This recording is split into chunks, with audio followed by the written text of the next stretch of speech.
So our topic for conversation tonight is called Mediation to Reconciliation, and that Marianne Popescu is here with me for conversation, and we'll be engaging in the conversation very soon. I have a couple things to mention first. So we're continuing to present the program live each Sunday night from 8 to 9 p.m., having transitioned to this format on Zoom because the radio station must adhere to the current COVID-19 emergency measures, and it cannot have any live in-person programming at the station. So through a great idea from a friend and the support of that friend, I'm able to transition this. This is the fourth week to a live Zoom session. We will engage in conversation with everyone attending, able to listen in and watch the conversation. Microphones and cameras will be closed, and if anyone wants to contribute anything, there are two options. One is to see the chat icon as a bubble at the bottom center of your screen for you to click to then type in a comment or question and click to send. What we'll do is we'll speak to that and contribute to the conversation. Or you can click on the reactions icon, also located at the bottom center, and click the hand icon, raising your hand, and then we can open up your mic for you to orally or audio share your comment or question. And again, we'll engage that as part of the conversation tonight.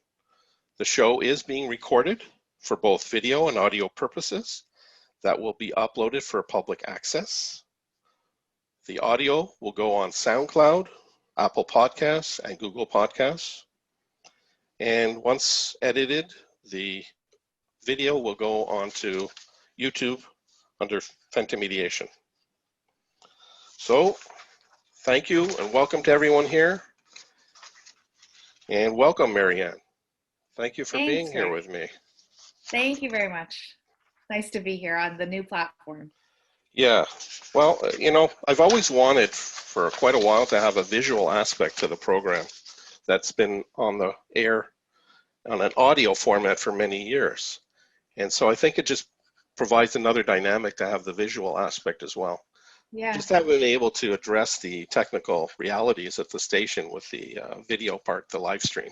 Right, yeah. Well, it's nice. I mean, this is such a familiar platform to a lot of us now, so thanks for having me here. Yeah, and I just want to mention too that, you know, Joni, yes, the radio elf. Yeah. There was earlier today a Facebook conversation with Brad Ekman, and there was some kind of reference about naked mediation. And oh no! I remember our earlier conversation. I do, yeah. Yeah, and Joni just, you know, that's just right up her pathway. I thought you were going to say something else. We might want to expand on to tell people what we're discussing rather than, unless you want to leave people to imagine what we're discussing. Well, the naked mediation? Yeah. You want to share just a little bit about that? How that came to light? So we had a member who was performing mediations in a naturalist environment, and there was an inquiry raised around that, and we had to look into the idea of capacity and decision making in a naturalist environment. And of course, it was very interesting and ethical, sort of, you know, kind of a tittering conversation, as well as a real conversation around people's choices and adults' decisions. And you know, it was determined, obviously, that that is a human right, and so long as the consent was being completed and the mediation was conducted in accordance with the standards of practice, that we did not have a standard of practice that said that mediation had to be conducted wearing clothing. So that's where that landed. So it was kind of interesting.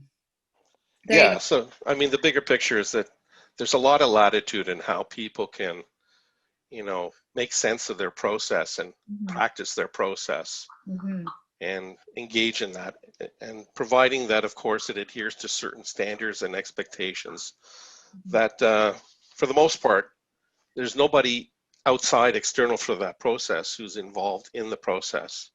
Right. So tonight, the two of us are going to focus on mediation to reconciliation. Mhm. You've been with me on the program a number of times. That's right. You're a recurring visitor, as I call. Yeah, absolutely. So how do you define what mediation is? Let's start there.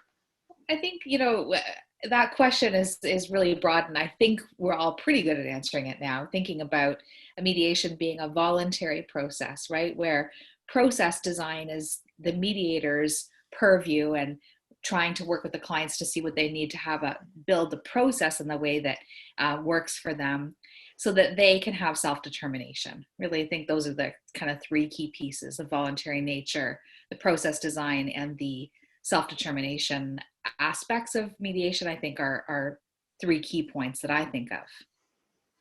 Right, and then, I could have maybe reframed the message to how do you define what mediation is, or how do you define what mediation could be? Because there's a lot of different, as a number of people in sitting in this room tonight, and many of them may be practicing mediators, family mediators. I'm sure that each of them has their own understanding about what they do and how they do it. There's Mm-hmm. not one format per se. Mm-hmm. There's a general template of some form, yet Mm-hmm. the nuance of how it's done is unique to the individual practitioner. Is that fair to say?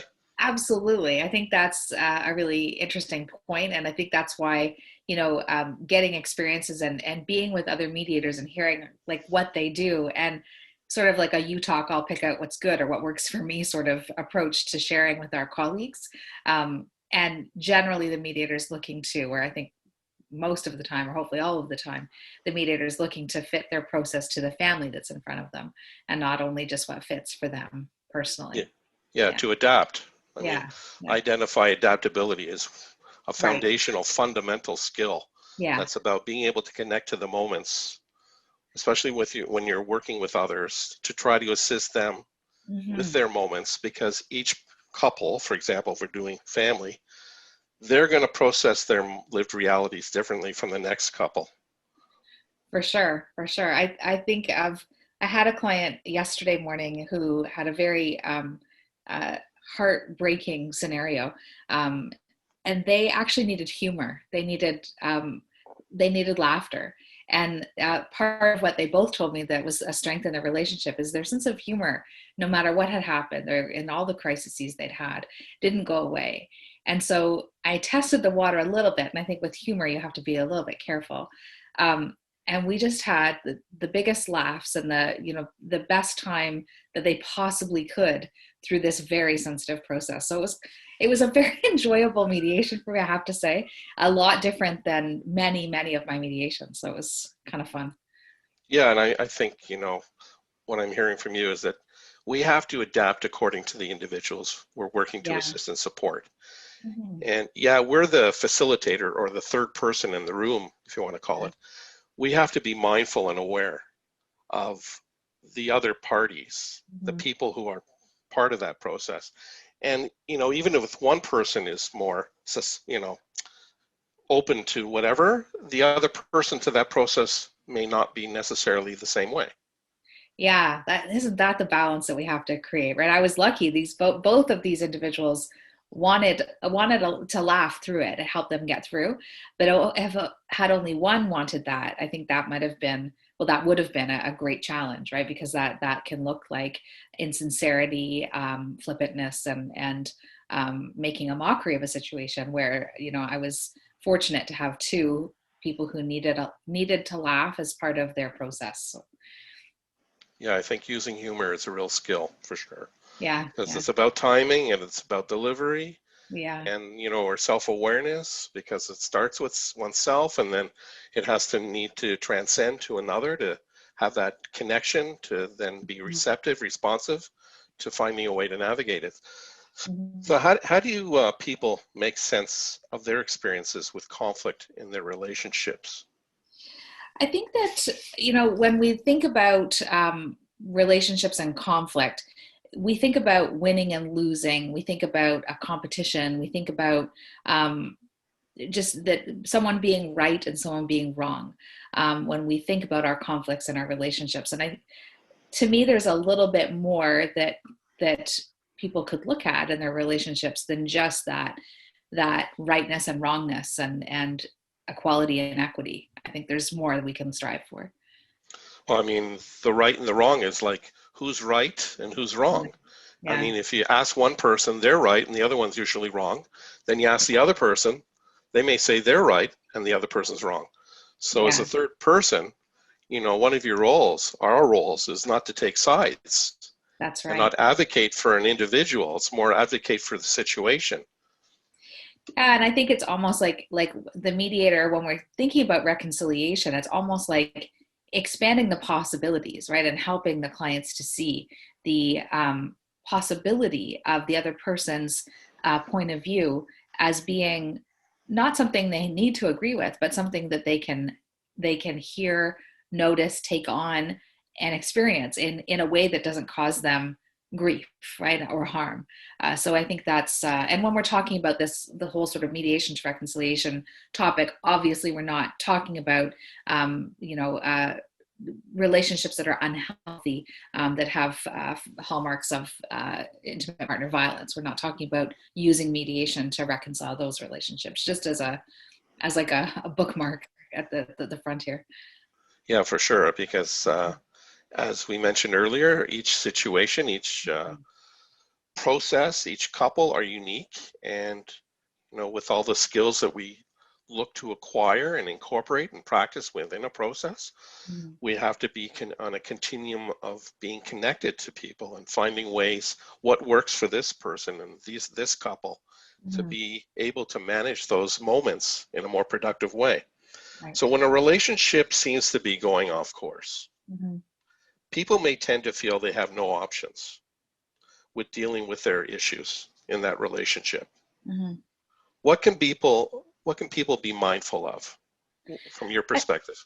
I think the most important thing is that you can pause, right? You can hit that button to say, okay, not right now, or I need more information about this, and then we can circle back to the discussion that's causing conflict. And I think that's a skill that is hard to take on because we get so involved and invested in a discussion and we want it to come to resolution. And most of the time, we want someone to see our point of view. And often, taking that pause is something that is useful in terms of just letting the brain cool down. That we won't talk obviously about the structure of the brain, but there's a lot of chemistry that happens in our brain, that reactions, that are just our bodies are having, that we're not in control of, that need to settle sometimes. And it needs sometimes a lot of time to relax, and can take an hour for our brain to feel more comfortable with thought and thinking about conflict. The other piece that I think is important is that conflict is actually not a bad thing, right? It's I think, my kids laugh at me all the time because we had these bottles made at the OIFM a long time ago. Conflict is inevitable, combat is optional. I live by that, because it's conflict is okay. It makes you stretch and grow, and it helps you get to the next part. And I think I've really learned a lot about getting more comfortable with conflict in the mediator role. And I think that's really helped me as an individual. And I hope that can help others too, because it is an opportunity, right? You don't have to have a massive falling out over a difference. You can find a different way to communicate. And I think some of the mediation skills that we use are useful in our regular conversations too. Yeah, and long time ago, I was in community mediation, and that's really where I connected with my passion of the work that I do with people to Mhm. transition in doing stuff. And being aware of how people navigate their lived experiences differently from the next person is, I think, foundational to understand. So being, being able to build upon one's own self-awareness, Mhm. to be connected with oneself, I think that's where it foundationally starts. Then, of course, you're working with individuals, other people. So Mhm. there has to be a capacity and ability to transcend to another, Mhm. to then incorporate where they're at. Mhm. Mhm. So how do you see with self-awareness as part of this?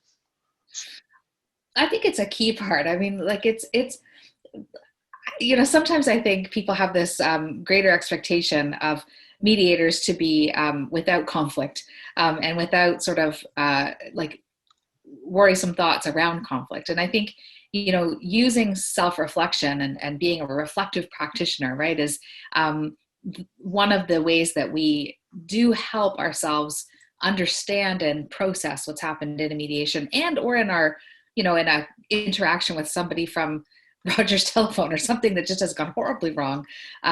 You can sort of think about those things and process them, and knowing who you are can help you kind of center yourself and you don't have to bring yourself into the room as much if you know who you are and you can purposefully leave those bits behind, right? It's interesting to be able to really fragment yourself away when you go into a mediation.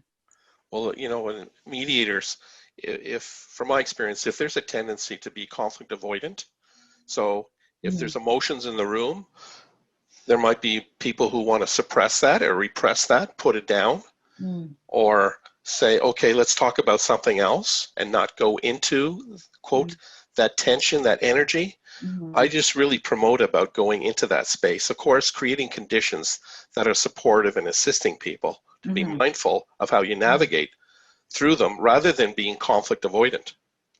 Yeah, I mean, I think that's, I teach at York and you coach at York. And I think that's one of the biggest things that I focus on in the advanced is that you are, if you ignore the emotions or try to sort of push them down, they'll just come back, they'll just bubble back up in a different way. I mean, you can try it and see what happens, and most of the time, people need to feel a certain way in order to accept a certain proposal, right? Unless you get that emotion sort of let into the room and helped to just be processed so that people understand it, people can hold it for each other, and then they can be more agreeable to, oh, that actually makes sense, right? Until you solve that, I am not very effective as a mediator when I don't look at the emotions.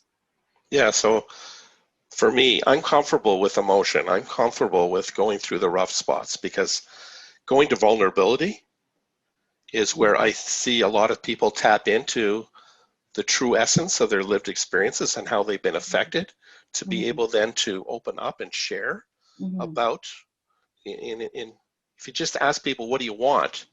They really need to sometimes talk about an experience that explains about what they want rather than just say fundamentally, I want this, because they want to explain this means this to me because of this, and therefore this is what I want ultimately.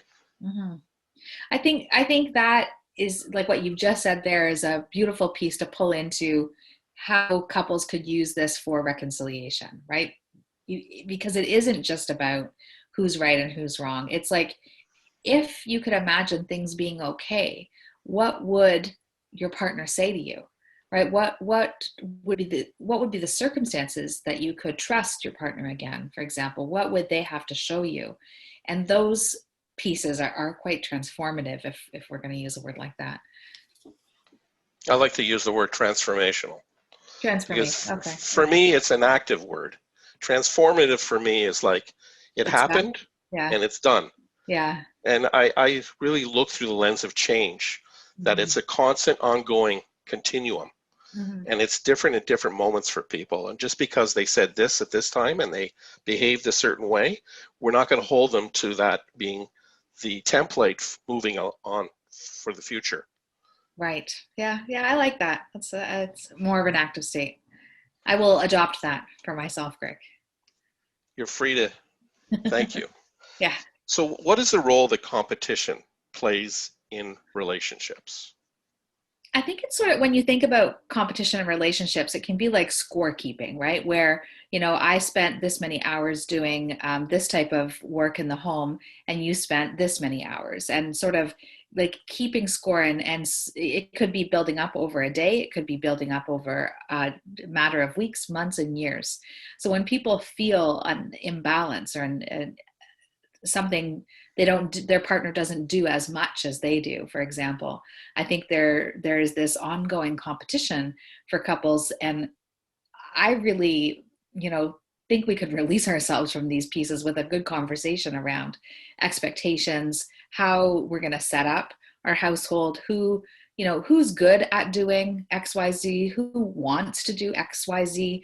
And then ABC is everybody doesn't like doing those, but we'll split those up. And how do you have those conversations? And maybe it's not equal, right? Maybe it's not 100% equal, but it feels like it's okay. It's all right. I'm getting what I need out of it, right? I had a couple last week who they're having complete unequal split of the proceeds of the matrimonial home. They're not selling it. One person's giving it to the other. Completely inequitable. The value that it holds for one person is greater. The money value is far less than the ability for that person to provide a home, really truly. And this has been going on for months. So the person has never changed their tune. It's a very clear example of something that holds value for them over money. And it's really interesting to see a non-equal situation. And I'm sort of going away from the whole competition piece, but I just wanted to give that example as, it doesn't have to be equal. It doesn't have to be a 50-50 score for it to feel like 100-100 love, right? That's the... Well, what I'm hearing from you is that, with the competition thing, is that people have their own way of processing their moments and quote things. Mm-hmm. So when we're talking about property, you're talking about a house, land, something concrete like that. And it's not always directly that you can define it as to a value monetarily. There's the sentimental, there's the emotional value, there's the connections with past lived experiences of why that means. And so I think it's so important in our process to unpack not just the what do you want? Mm-hmm. It's the why. What does that mean to you? Mm-hmm. Why is that? Yeah, why do you value that way? I've heard you mention about the value. I'm having a sense that it's not necessarily about monetary value. That's Help right. me understand more about that. Yeah. And in this scenario, it was interesting because the other partner couldn't accept the gift, right? And didn't understand. So we had to focus on, how valuable this actually was to the person. And finally they understood. And it was really interesting to see that sort of shift over. The person was so adamant against this sort of unequal division. And as soon as they understood why, where it all felt right for the person, the balance was struck. And it was kind of cool. It was neat to see. Yeah, I think it's magical when we can provide a space for people to be able to hear each other. When they weren't able to hear each other prior, even though they may have been saying it, it's just another way of framing it so that it actually resonates or connects with them to be, oh, now I understand what you mean. 100%. And the thing with competition too is that people may see it, in terms of value, and it's like a difference. And I really encourage that difference is opportunity. You unpack the difference and the why. It becomes, instead of a negative or a barrier or an obstacle, it becomes an opportunity to build upon and contribute to the decision making that has to be made. Yeah, for sure, 100%. I think that when you speak about positivity and negativity, and how to, as a mediator, how do we use that for separation, and how do we use it for reconciliation, right? It's probably very similar to think about how we just interpret or have meaning making of negative actions or positive actions, and how we sort of process those, right? It's right. Yeah. So as a professional who works with people obviously going through moments of their lives when they can be very profound, very traumatic, and there's thoughts about the potential of ending that relationship in some form, even though it may have been built up over a very long period of time and it's got such great qualities and characteristics from it. But at that moment, it becomes problematic. How do you see mediation being an intervention and a prevention at the same time? I think it's the attention on the listening and the hearing, right? That you talked about a minute ago, where you can actually there's insight mediation talks about listening to the listener, right? And attending to the listener and trying to help people sort of really hear each other, because so often we don't, and I do this with my husband too. Like I notice that sometimes I'm not hearing him. I'm not hearing what he has to say. And I'm just thinking too much about my own responses and what's happening in my head and the point I want to get across. And so if we slow down a little bit and think about, like, what are they saying? Like, what are they actually saying? Instead of how that reaction is like what's happening for me at hearing it and my defensive response, right? So we think about attack, defend, and mediation can interrupt that, right? It's so it's really cool to be like even in a Zoom where it's like, you know what, I can tell you've had this conversation a number of times in your relationship, and right now I'm here, and I can add something to that if you like, and I can think about with you how this is resolved rather than we all know about the sort of like the wheel, you just keep going and keep going. And I think that use of mediation, that interruption of the attack defend cycle, is quite brilliant at helping have a good conversation about co-parenting. And it's possible to use mediation for reconciliation if that's what both halves or groups want, out of the discussion, right? You would never do that for someone, right? I just think I'll just help you reconcile. Well, I mean, we're supposed to take from the individuals who are experiencing and why they engage us what they want. It's not about what we want. It's That's try right. to help them create what they want, hopefully with conditions that are conducive for them to organize themselves and construct that. Yeah. Yeah. For sure. I think, one mediation I did for reconciliation a really, really long time ago, and I didn't even realize I was using mediation for reconciliation, but they wanted to stay together. And I was probably 14 or even more years younger then. And we ended up doing this really neat schedule for an open marriage, which was like brand new for me. That was definitely not something that I was used to talking about or hearing about, but we negotiated parameters and boundaries around this open marriage and how it would Can all I work. just interject, and can you just give a bit of explanation what an open marriage is? A relationship that didn't have commitment, so for sexual intimacy with other partners, they agreed that could happen.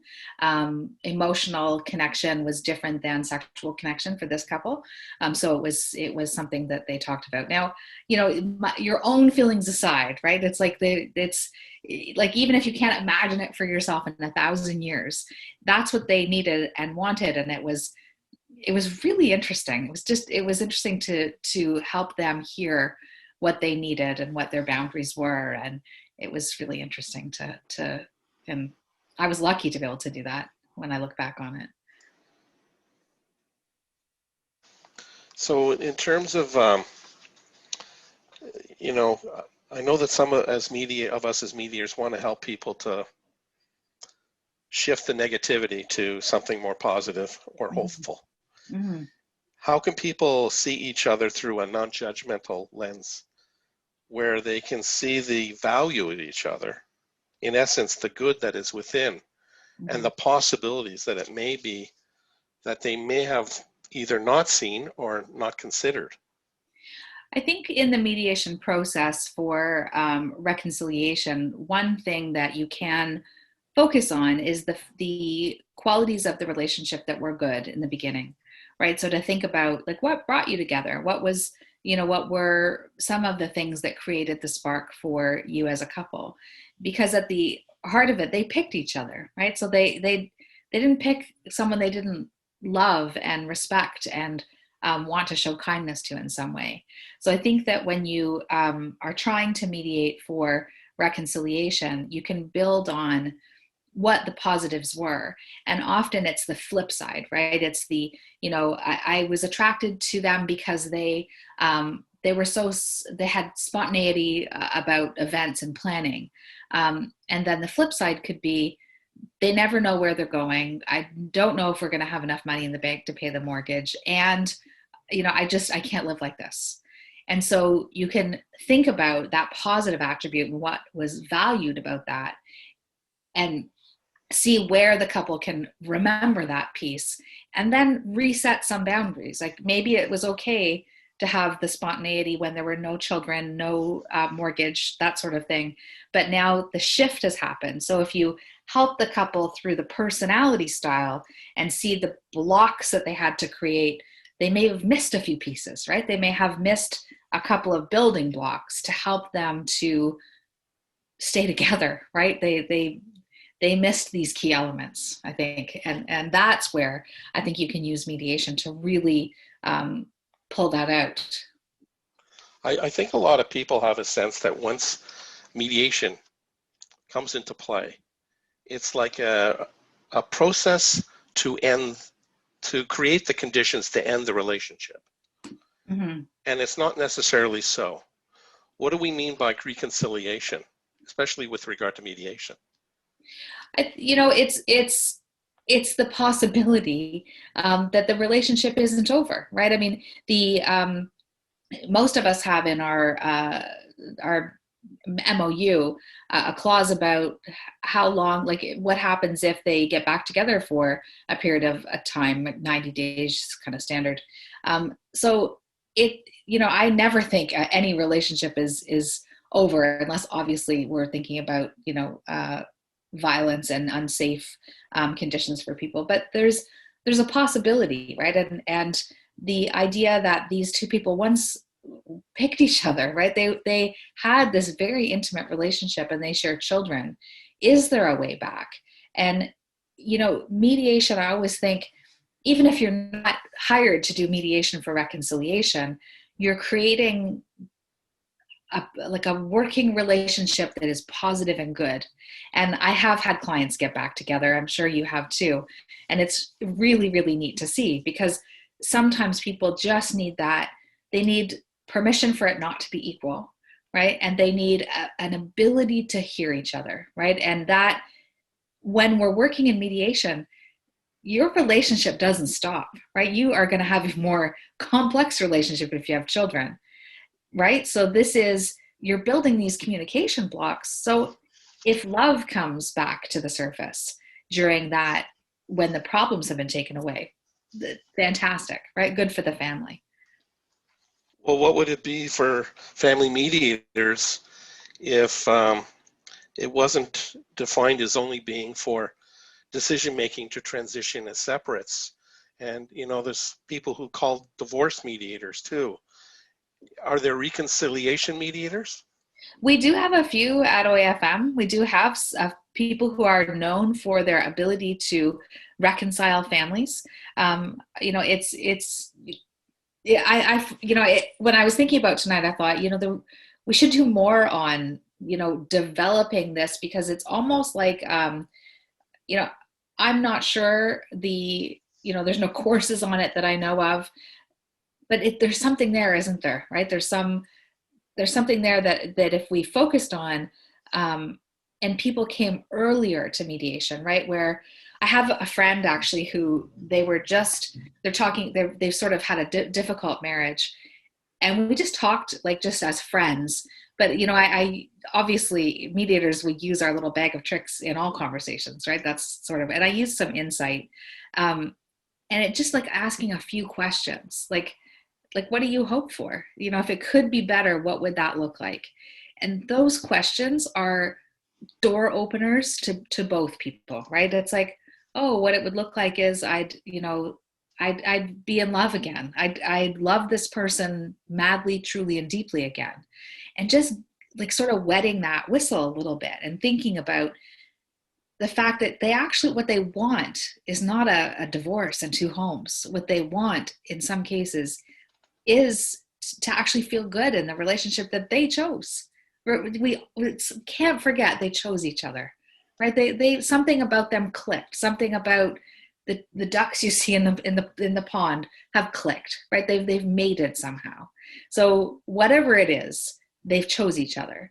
So if we see that and don't forget that, if there could be that little piece, that a door opening to smooth something, the world could be a better place. Because I tell a lot of people, like, wherever you go, there you are, right? And the new relationships that people will form after separation, they bring the same set of communication style, irritations, triggering moments, all of these things. They bring them there right with the next person. So maybe there's something else. So am I hearing that if somehow people don't connect with the why of how things have gone down the path where they're currently at and affecting in a negative way the relationship, Mm-hmm. and then that relationship ends, that when they start a new relationship, Mm-hmm. there's a higher probability they're going to carry with them the, quote, the baggage that affected the previous relationship? I think so. Not based on any of my research, but they Right. do have the statistics about second marriages, right? And second marriages with children, are suffer a high rate of divorce and separation. And I just think that there's a way potentially sometimes to look at the current relationship, and if there are, like, bridges that can be built, maybe those can be built in co-parenting, and then they walk over them later and say, hey, this is, that love connection is still there. Yeah, I had one couple who, they separated, young family, they got repartnered. There was conflict in both homes. The 4 adults came into my office, and when they came in back before COVID, like, I almost fell on the floor at the physical similarity and the emotional tempo similarity of the 4. They had picked the same person, right? And they were actually all very smart, respectful. They were doing very well. They were trying their best. But it was so interesting. I'm like, wow, you picked the same person.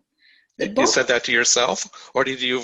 I said it to myself. No, Yeah. I would. Yeah. That it was too. That wouldn't be something I would share. But it was. I found it, like, I was laughing in my head. Just like, what an interesting life. What interesting human beings we are, that we connect so well with people, that we replicate those relationships. And the problems were very similar across the 4 adults that the 2 adults had problems with. So Yeah. I don't know. So there's a comment I want to bring into the conversation. For sure. The concept of reconciliation through mediation is very positive, and I'm wondering if we as mediators see that potential, when to broach that as a possibility. Most people consider mediation as an end game, which I Yeah. alluded to, that when mediation gets involved, it's like, okay, it's about it being over. Let's figure out how we're going to transition you as separates now, when that's not fundamentally always the case.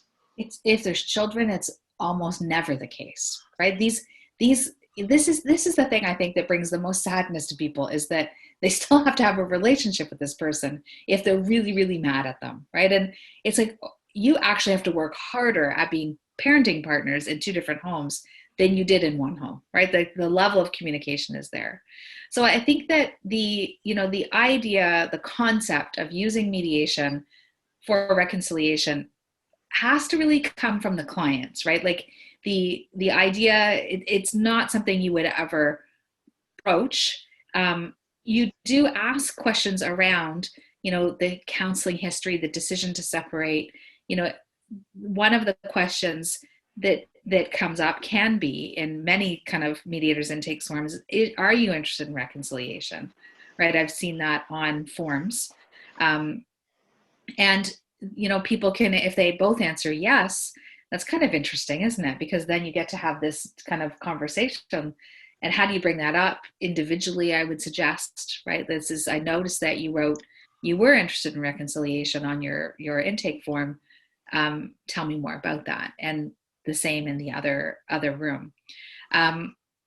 Yeah, it definitely, you'll have to deal with, as a mediator, disparity in wanting to reconcile, right? I think we deal with that all the time, and I think that's a much different bag of tricks than actually having a couple who says, I do want, if X, Y, and Z could be okay, I would want to be with that person, and if they both share that, then they can think about reconciling, uh, and you can help them with that.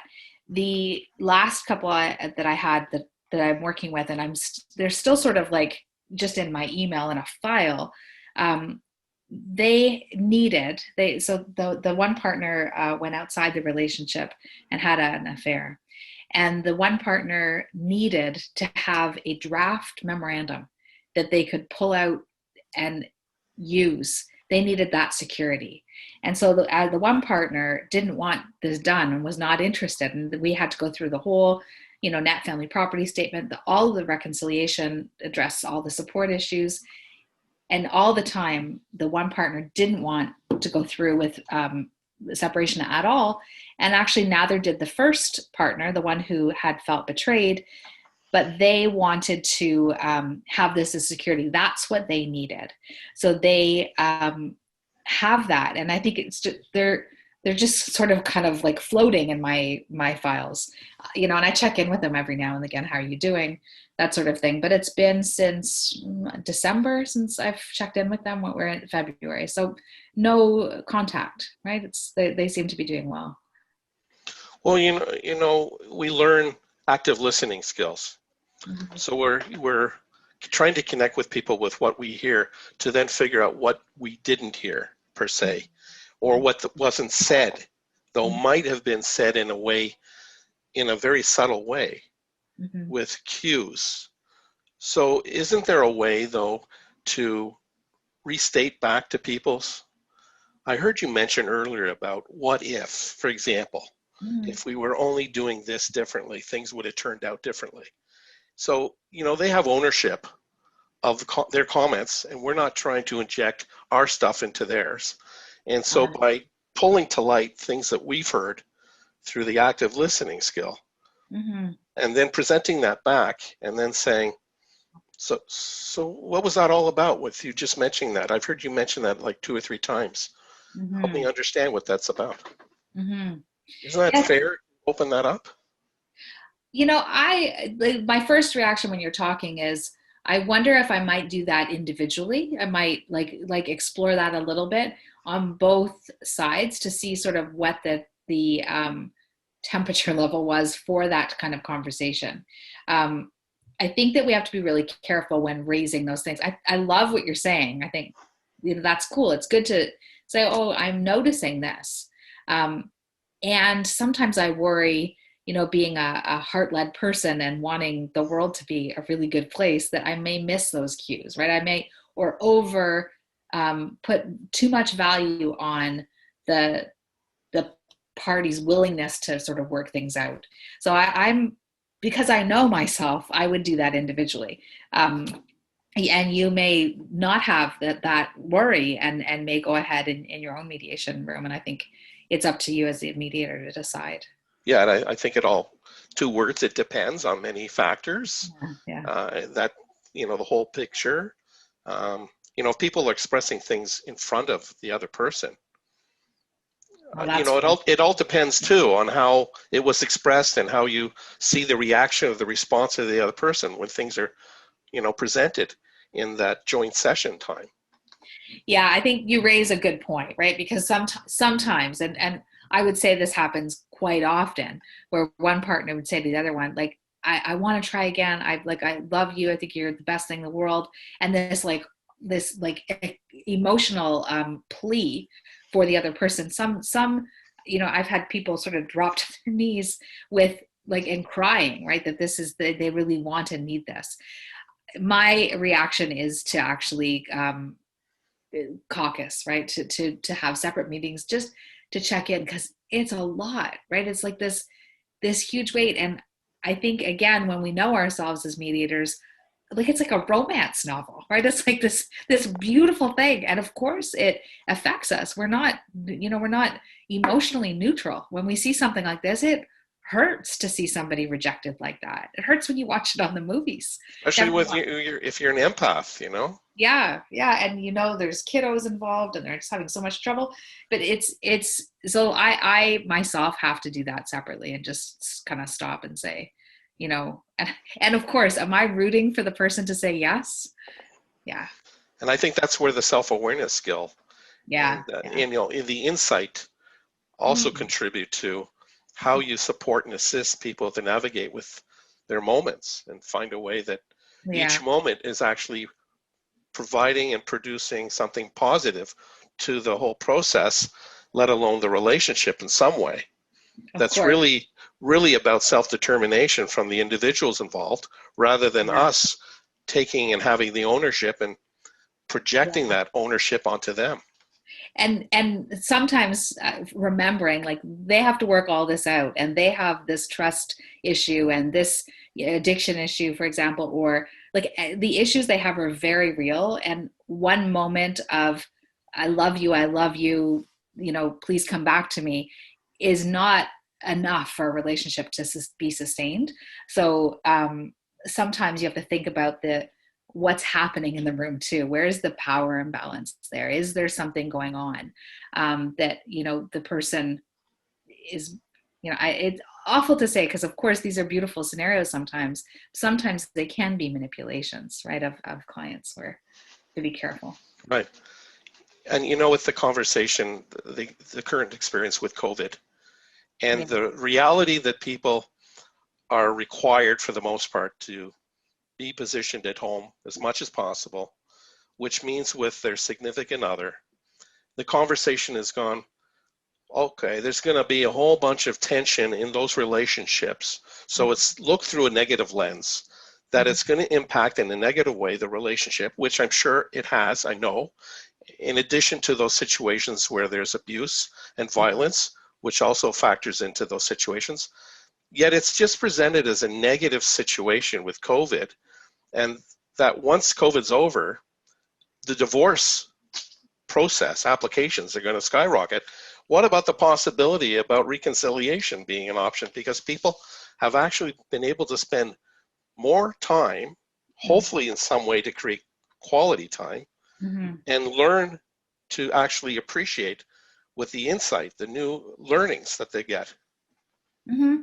And I've read a few articles about the isolation, especially with the lockdown, preventing people from meeting their affair partners, right? And that how that has had some positive effect and some negative effect on the affair relationship, because the person, from the perspective of the person um, having the affair, is jealous then of the relationship, because their boyfriend or girlfriend is locked down with their spouse. So I think it's I've read about that, and I thought that's kind of interesting, right? How the shift goes from the person being outside the house to where are you going, because we're not supposed to be going anywhere.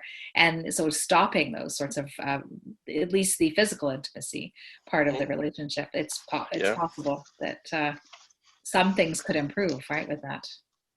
yeah, and you mentioned earlier in our conversation tonight about equality. Hmm. What is equity in relation to equality?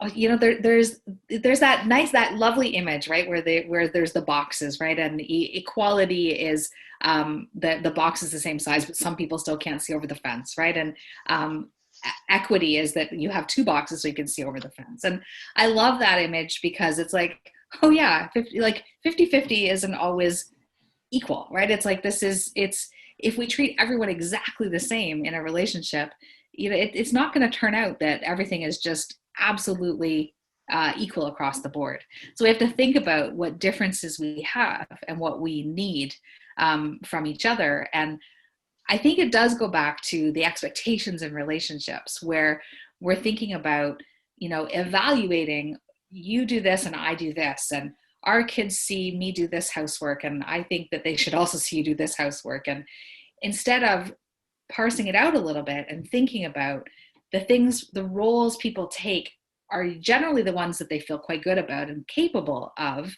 And how do we show that to our children and to ourselves, that that's actually what we're looking for? We're looking for a relationship with give and take, and that has both people feeling equally valued at the end. Not that you did the dishwasher Monday, Wednesday, and Friday, and I did it the following week, those opposite days, and then we shifted again. That focus, I think, is actually quite hard on relationships, because it's hard to be equal all the time, right? It's hard to be good at the same things. And to live up to the expectations of society, especially the dominant cultures that's part of society. You know, what's the reality for people from different cultures and how they process some of these concepts we're talking about? Mediation, reconciliation. Mm-hmm. It's not processed the same way as us, as how we identify per se. That's a really interesting question. I think that the conversation there would then start with, like, what do you expect this to be? What do you need it to be? What do you want it to be? And then try to design a process that meets the needs of everyone who's in the room to sort it out as best you possibly can, right? It's what they identify and what they need.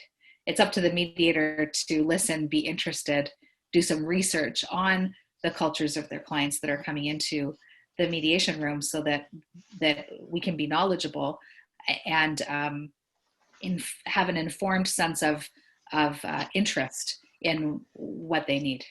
Well, I think it starts with having an openness that life doesn't live and function through our own lens. Yeah. There's other people who are going about their lives, and it's not through my white English-speaking male lens. There's other perspectives. Yeah. So there's another question I want to. Would a reconciliation mediator work in collaboration or alongside with a therapist or counselor? I think that's probably super wise, right? Because when I'm thinking about mediation for reconciliation, I recognize that the skills of a mediator are not therapeutic, and they're not up to the level of a skilled psychotherapist, social worker, someone who is a psychologist, psychiatrist, who is really helping a couple in some of the mental health aspects and the overall health and well-being of their persons in the relationship. I think mediation for reconciliation has a limited ability to open the door, and then the job could shift over to or work alongside with a therapist to say, oh, okay, so there's this opportunity to think about this. I wonder what the next steps are. I wonder, have you worked with a therapist in the past?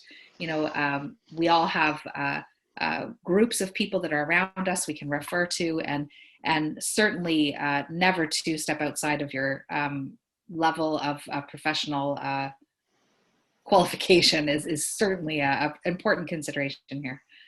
So what can mediators do better in processing their own way of doing things and working with clients' interests who want to reconcile? And I'll talk from my perspective. I think that, to be very sensitive to that, this is not a romance novel, right? We're not watching a episode of Grey's Anatomy where, Meredith gets back with Derek or something happens. And really you have to think of what happens outside the room, right? What happens when they go home? Like, what are they still trying to work through?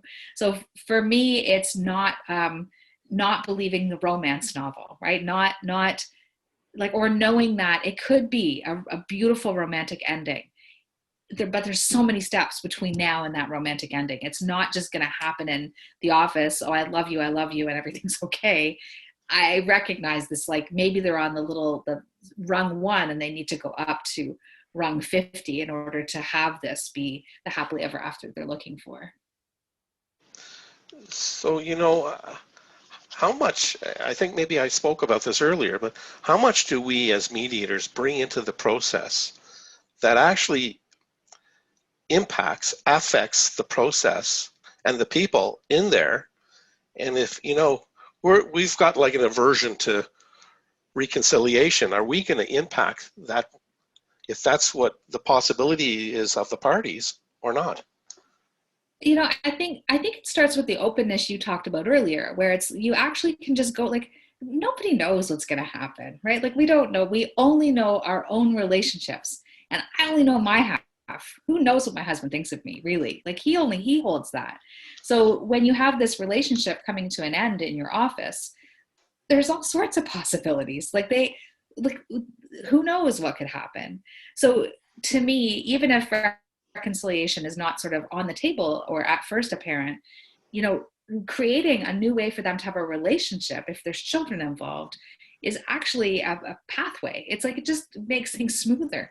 And if something was going to happen for them in the future, I don't think going to court and statements of claim and exchanging documents is a soothing pathway for any family. I think mediation can be that soothing pathway. And so who knows what would happen? Yeah, I know that when I worked at the court, that there were situations and circumstances where an individual was not necessarily looking for, quote, to get access to information and advice that would be about ending the relationship. It's actually about how to transform the relationship. So what can I do? What can I help my partner do in terms of trying to make it better for us, rather than, look, I'm here to get a divorce and that's it. That's the path I'm going to create to follow. And when you think of a family, even in separation, like they're still family, right? So this is the very idea that you would think about making things better and using an out of court option in family mediation or collaborative or whatnot. That's just a healthy choice, isn't it? Because the families still have to exist. They still raise these children together, and these are the two people on the earth who love these children more than anyone else in the world. So, if they can work together well, generally children are happier, right? Yeah. Yeah. I'm going to present another comment, statement, question. Sure.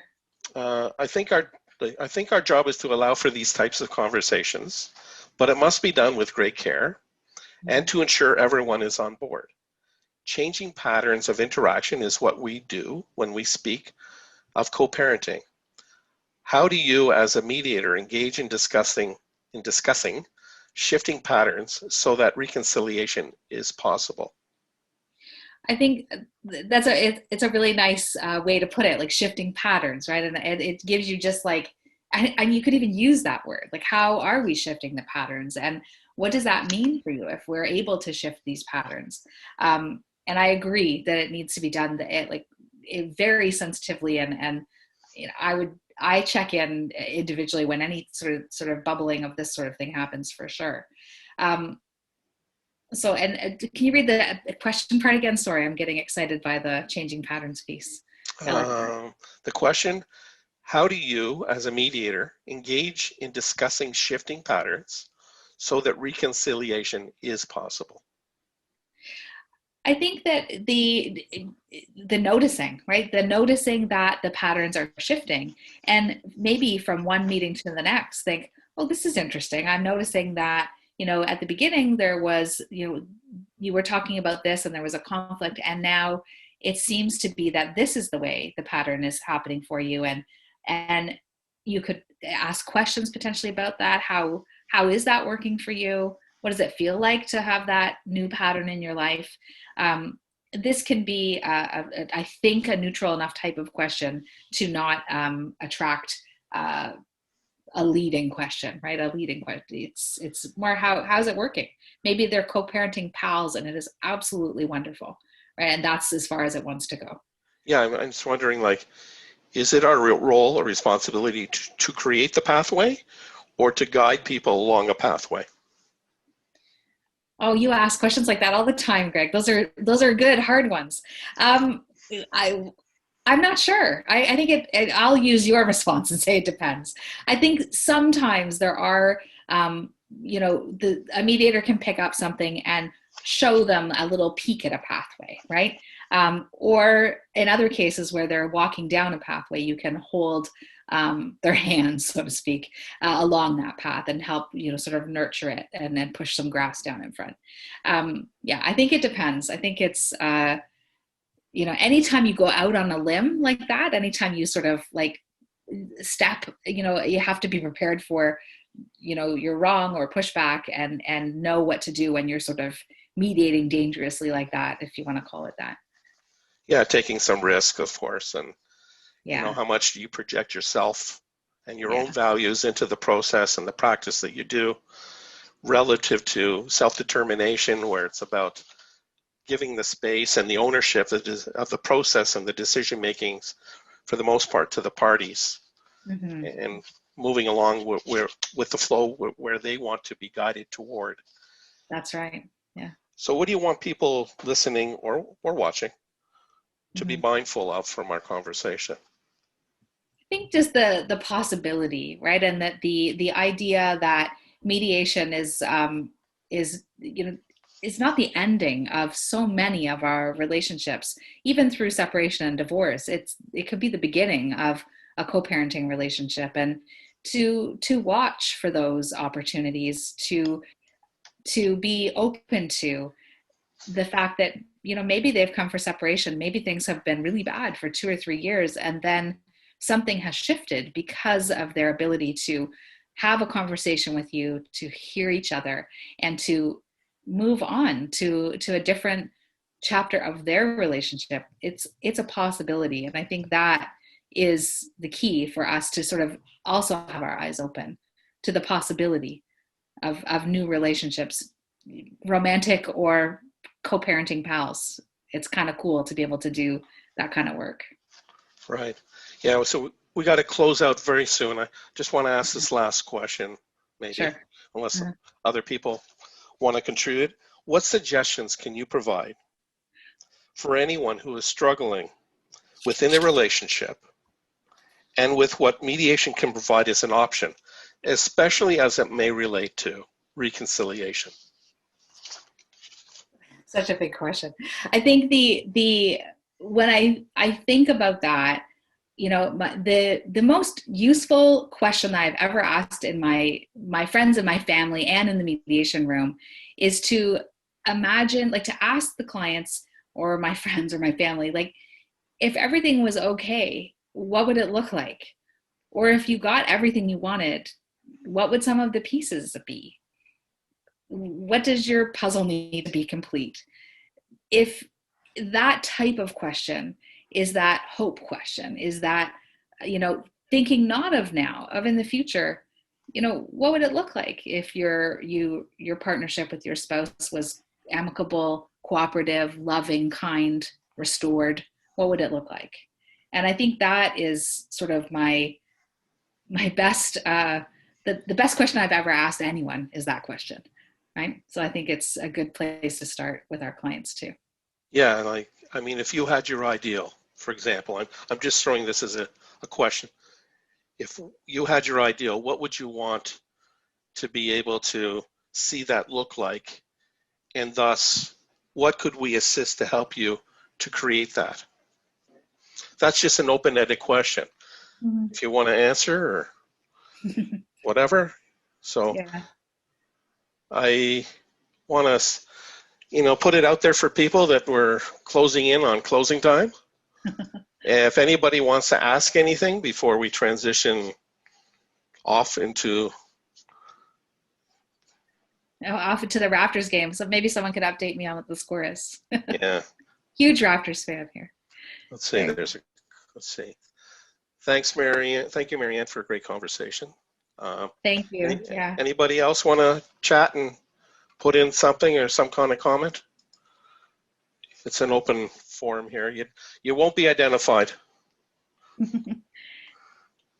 Lots of good nights, and it's very nice for. I put out a little MailChimp ad quickly, and I think so nice to see a lot of OAFM members here. So thank you very much. Really nice to that you joined us on this Sunday evening. Yeah, and I appreciate there's some people that are here on a weekly basis, and there's some people that I know who I'm not going to, I put discretion on here to be discreet, that people are in the bleachers, that their mics are off, people have ownership on whether they want to be, quote, outed in a way, and that's not the intention. It's really to get the information and the discussion and have a richness from that. All right. So, everyone's safe. We're all in the bubble. well, actually, I got permission from one person here. She says to out her. So that's Christine Kim. CK. Hi. So thank you. Nice to see you both. Yes, you too, for sure. Yeah, very nice. Very nice. Someone put up the Raptor square. Thanks for that. Yeah, cool. 98, 94 Raptor. It's always a nail biter. Yeah. They don't let us go down easy. Anyway. Well, thanks, Greg. it's all about being in the moment. A lot of us like to live on the edges, per se. We like the vulnerability of life. 100. Ooh, nice. It's getting better. Thanks. It just shows the opportunity. Anyways. Yeah. So there's one more there. Let's see. Fourth quarter. Okay. What's that mean? Almost no. What are we transitioning from the conversation on? Yeah. There's a pattern shift here, Greg, and it's gone to the Raptors. Oh my gosh. People just, what to say? No, I appreciate it. Thank you very much for everyone for coming in and listening and watching and contributing in different ways. And I invite you to attend each week for the time being. As I mentioned earlier, it's going to transition to be in this format, and then it'll transition back into the radio. And though I'm trying to see how to make it meaningful from a visual perspective, live streaming as well, which currently is out of my skill level in terms of technical capacity. Well, this is great. Thanks, Greg. This worked beautifully. Very nice. Yeah. All right, so everybody, go see the tail end of the Raptors thing, and then And thank you very much for contributing. I'm going to stay here because I got to be here because that's the way I am.